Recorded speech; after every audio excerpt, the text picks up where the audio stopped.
আমার দলে যারা আছে, যারা যখন সুযোগ পাবে বা যারা খেলার অপরচুনিটি পাবে তাদের উপরে আমার পূর্ণ বিশ্বাস আছে। আমাদের টিমে স্পিনার যে কোনো কন্ডিশনে যে কোনো জায়গায় সবসময় ভালো করেছে। যখন ওদের স্কোরটা দেখেছে, এটা পার্সোনালি আমার কাছে খুব ভালো লেগেছে। তারা, আপনি যেটা বললেন যে হালকাভাবে নেয় নাই, এখন বাংলাদেশের মানুষ যে কোনো টিমের এগেনস্টে জেতার কথা চিন্তা করে।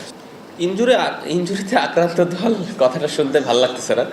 ইঞ্জুরি হতেই পারে, আমার মনে হয় যে হ্যাঁ অবশ্যই আপনি নাহিদ রানা, শরীফুল বা লিটন দাস অবশ্যই অনেক ইম্পর্টেন্ট ক্রিকেটার, বাট পাশাপাশি যারা দলে আছে তারাও আমার মনে হয় যে অনেক বছর ধরে খেলতেছে। সো এটা একটা, আমি বলবো যে যারা সুযোগ পেয়েছে ওই জায়গায় তাদের জন্য একটা বড় অপরচুনিটি যে তারা কত ভালো করতে পারে। সো আপনি দেখবেন যখন এই প্লেয়ারগুলো ভালো করবে তখন বাংলাদেশ টিমের জন্য ভালো। ক্যাপ্টেন হিসেবে আমি সবসময় আমার বেস্ট প্লেয়ারগুলোরই পাবো, এটা আসলে আশা করাটাও বোকামি হবে। সো আমার দলে যারা আছে, যারা যখন সুযোগ পাবে বা যারা খেলার অপরচুনিটি পাবে তাদের উপরে আমার পূর্ণ বিশ্বাস আছে, এবং তারা যদি তাদের বেস্ট খেলাটা খেলতে পারে এখান থেকে বাংলাদেশ টিম ভালো করা সম্ভব। দেশ জুড়ে যে কোনো কেনাকাটায় 10,000 টাকার বেশি অফার, তাই পেমেন্ট মানেই বিকাশ।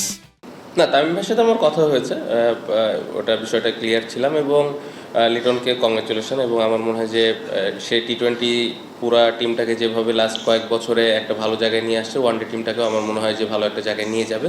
এবং ক্যাপ্টেন্সির এই পুরো বিষয়টা আমার মনে হয় যে কয়টা ক্যাপ্টেন থাকলে ভালো হতো, কি হলে ভালো হতো, এটা ক্রিকেট বোর্ড এবং যারা ম্যানেজমেন্টে আছে তারা টিমের জন্য যেটা ভালো হবে সেই ডিসিশনটাই তারা নিয়েছে, এবং আমি বিশ্বাস করি যে তারা খুব হেলদি একটা ডিসকাশনের মাধ্যমে এই ডিসিশনটা নিয়েছে। সৌম্যর ইনক্লুশনটা আমার মনে হয় যে বাউন্সি ট্র্যাকে ভালো খেলে থাকে, পেস বোলিং ভালো হ্যান্ডেল করে এবং এক্সপিরিয়েন্সড, টেস্ট এর আগেও খেলেছে, এবং অ্যাওয়ে যেই টেস্টগুলো আমাদের হয়েছে অতীতে সেখানে ভালো পারফরমেন্স করেছে, এবং পাশাপাশি যদি 11 জনে খেলার সুযোগ হয় বোলিংয়েরও একটা সুযোগ তৈরি হতে পারে। সো এই সব মিলায়ে চিন্তা করে সৌম্যকে দলে ইনক্লুড করা, এবং আমার মনে হয় যে লাস্ট এনসিএলটা যেরকম খেলেছে আমার মনে হয় যে ভালো একটা শেপে আছে, ইনশাল্লাহ ভালো কিছু করবে। আমাদের টিমে স্পিনার যে কোনো কন্ডিশনে যে কোনো জায়গায় সবসময় ভালো করেছে। তাইজুল ভাই, মিরাজ, নাইমের খেলার অপরচুনিটি হয় না, বাট যেই স্পিনারগুলো আছে যে কোনো কন্ডিশনে সবসময় ভালো বল করে থাকে, এবং আমি বিশ্বাস করি যে অস্ট্রেলিয়াতে যে কন্ডিশনে খেলা হবে তারা খুব ভালোভাবে দলকে সার্ভিস দিতে পারবে।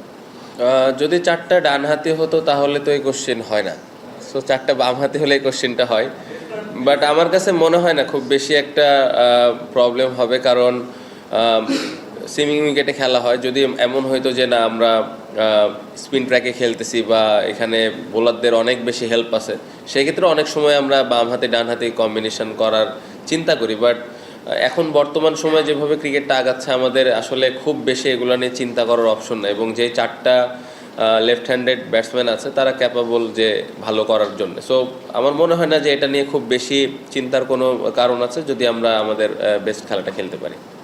যখন ওদের স্কোরটা দেখেছে, এটা পার্সোনালি আমার কাছে খুব ভালো লেগেছে। তারা, আপনি যেটা বললেন যে হালকাভাবে নেয় নাই, এবং এই রেসপেক্ট বা এই বিষয়টা আমার মনে হয় টিমের প্রত্যেকটা প্লেয়ার আর্ন করছে। আমরা লাস্ট যেভাবে 2-3 বছর ধরে টেস্ট ক্রিকেটটা খেলছি, আমার মনে হয় যে এই জায়গায় আরও ইমপ্রুভমেন্টের জায়গা আছে। আস্তে আস্তে আপনি দেখবেন যত ভালো আমরা ক্রিকেট খেলবো অপোনেন্ট তত সিরিয়াসলি আমাদের নেওয়া শুরু করবে। সো আমি জানি না তাদের কি প্ল্যান, বাট এখান থেকে আমি পার্সোনালি এই বিষয়টা খুব এনজয় করেছি। নাহিদ রানার বিষয় যেটা বললেন, আনফর্চুনেট, থাকলে অবশ্যই ভালো হতো, বাট এগেন ইনজুরি আসলে আমাদের কারো কন্ট্রোলে নাই। না, একটা ভালো জিনিস যে আমাদের দর্শকরা প্রত্যেকটা সিরিজে অনেক আকাঙ্ক্ষা থাকে তাদের এক্সপেকটেশন যে আমরা প্রত্যেকটা ম্যাচ জিতবো, উইচ ইজ মানে আমার মনে হয় একটা পজিটিভ দিক, এবং 23 বছর আগে হয়তো এই জিনিসটা ছিল না। সো আমি যদি অ্যাচিভমেন্টের কথা বলি তাহলে এটা একটা ভালো অ্যাচিভমেন্ট যে এখন বাংলাদেশের মানুষ যে কোনো টিমের এগেনস্টে জেতার কথা চিন্তা করে। সো আমাদের চেষ্টা ওটাই থাকবে যে আমরা যেই টিমের এগেনস্টেই খেলি, যেই কন্ডিশনেই খেলি, সেই কন্ডিশনটা যেন আমরা অ্যাডাপ্ট করে দলকে জিতাতে পারি।